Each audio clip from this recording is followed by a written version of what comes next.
Pour finir de déterminer l'expression de I pour t strictement positif, à savoir déterminer I1 et phi, il nous faut connaître la valeur en 0+ de I et de sa dérivée.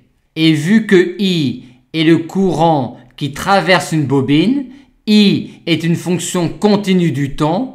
Aussi, pour connaître la valeur de I en 0+, on va regarder l'état du circuit en 0-.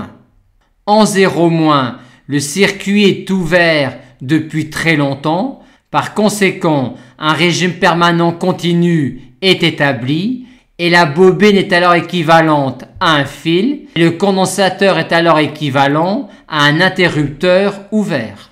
On a alors tout de suite I en 0- qui vaut 0 et donc également en 0+, vu ce que l'on a dit précédemment.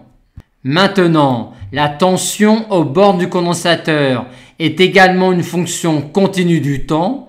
Par conséquent, en connaissant U en 0-, on aura également la valeur de U en 0+. Or, comme I et I2 sont nuls, il en est de même pour I1 et par conséquent, U en 0- vaut 0 et donc également en 0+ par la continuité d'une tension aux bornes d'un condensateur. Et on ne tirera rien de plus du schéma en 0- vu que les seules quantités électriques dont on était sûr qu'elles étaient continues par rapport au temps étaient le courant I qui traversait la bobine et la tension U aux bornes du condensateur. On va donc maintenant regarder la situation en 0+ pour déterminer la valeur de la dérivée de I en 0+. La grandeur électrique qui va nous permettre de déterminer la dérivée de I en 0+ est la tension aux bornes de la bobine, vu que UL égale moins L dI sur dt. Or, en 0+, la tension U est nulle, ainsi que le courant I. On a par conséquent 0 égale E plus UL.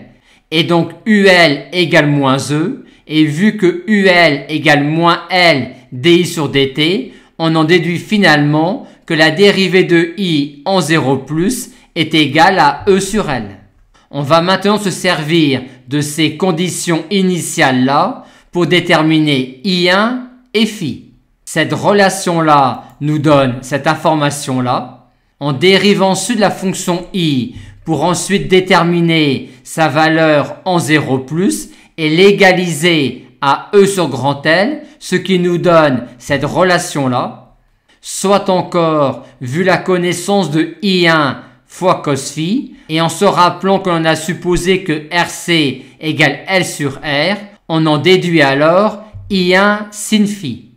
On a alors l'écriture algébrique de I1 exponentielle j phi, ce qui nous permet de dire que I1 égale E sur racine carrée de 2 fois R et que l'argument phi est congru à 3 pi sur 4 modulo de pi.